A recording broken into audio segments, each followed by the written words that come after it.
Hey everyone, it's Jill. And Michael from Note Folds. And today we are going to do our January workshop review. As you can see, we're a little confused on which holiday it is. We got a little Christmas, a little Valentine's Day going on, and we're going to walk you through it. All right, let's start with our, what do you want to start with? Let's start with the Christmas card. Yeah. Okay, that sounds start good. With that. This Christmas card was made with the Festive Fireplace stamp set. Yes. And also the hardwood. You can see the wood grain background, and that is a cool stamp, the hardwood stamp. Yeah, I like that. It kind of is evocative of that wood paneling that you would see in a den or something. Mm-hmm. I really like this stamp set. It's got a lot going on. It's got a lot of different elements. It's got the fireplace, the stockings, and all of these have coordinating dies. It's got... yeah, it's got the garland there. Thank you. Yes, and that's got the coordinating die. And then on the inside, I repeated the stamp that we used for the garland, and just a sentiment stamp that we use a lot at the workshops. One of the new things that we used on this was the washi tape punch.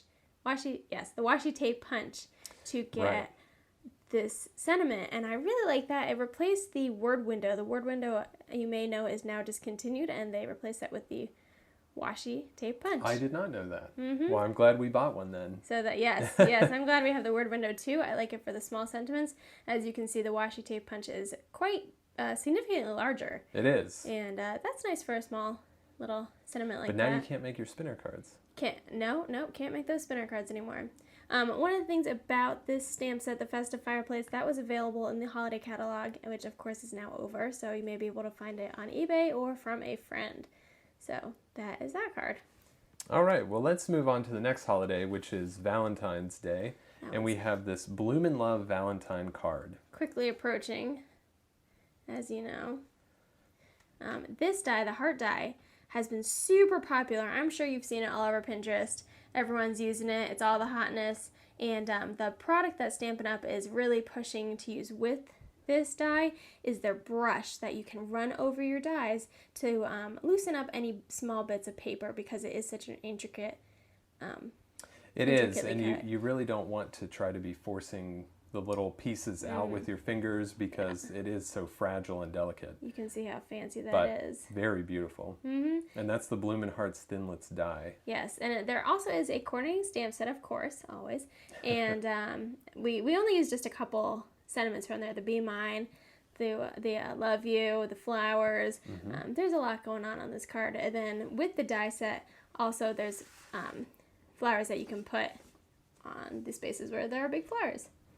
So we also use the Fancy Fan embossing folder, which is one of my favorites. Yeah, that's a great Valentine's Day card.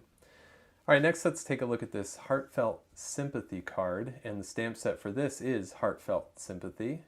Honestly, I think it's a little festive for a sympathy card. It is, especially the cardstock, Yeah. which is some designer series paper. Yeah, originally the mock-up of the card had this paper as the main background paper, but it was super festive.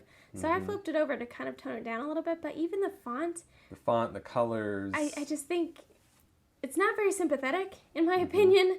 I don't really care for this sentiment. The sentiment on the inside says, remembering the life of someone so special and sending thoughts of sympathy and peace.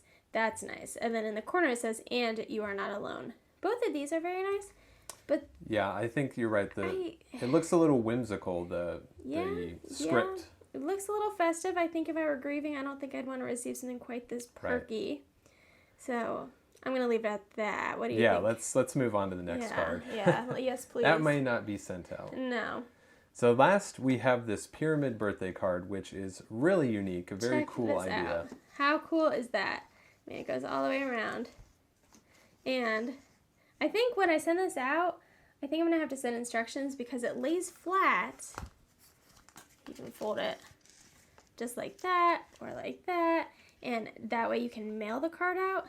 But somebody getting it may not realize how to actually put it together. There's a lot going on this card, Michael. What can you tell us? Yeah, so a stamp set is number of years, so that's how we came up with the 35 there. I've got a lot of friends in that age group, so I thought that would be a good year to have, because of course we made 2 of these. Yeah, and we used the large numbers Thinlit dies that coordinate with those stamps. Yes. And then lots of labels, framelits, and daisy punch, small flower punch. You can see we've got pearls on there, buttons. I mean, there's a lot going on with this card. Yeah, and Michael is mentioning the punches. I thought, honestly, that it was enough going on with the buttons and the pearls and the twine and the banner and the numbers and the framelit. I opted not to use the flowers on there. I thought there was enough going on. Yeah, you could add the flowers on the sides if you wanted to. But, I mean, really, this is going to be the way that the card is facing. So the front is really the showcase here. Yes. But we do have instructions on how to make this card, so we'll definitely be showing that off, I think, in a future video. But I think this is a really fun and unique card, much more so than the something different. Typical A4 card. Definitely something different for you. And I'm just gonna leave the sympathy card right out of this for our review because, as you can tell, we didn't really care for that card. But February is fast approaching, so we'll be back then with our February workshop. Yes, I can't wait. It's coming up in just a couple of weeks, and I'm sure we will have, of course, another Christmas card as always. Probably Easter card, maybe St. Patrick's Day is March. Possibly Easter. Yeah. We'll see what my demonstrator has in store. And you'll see as well when you join us next time.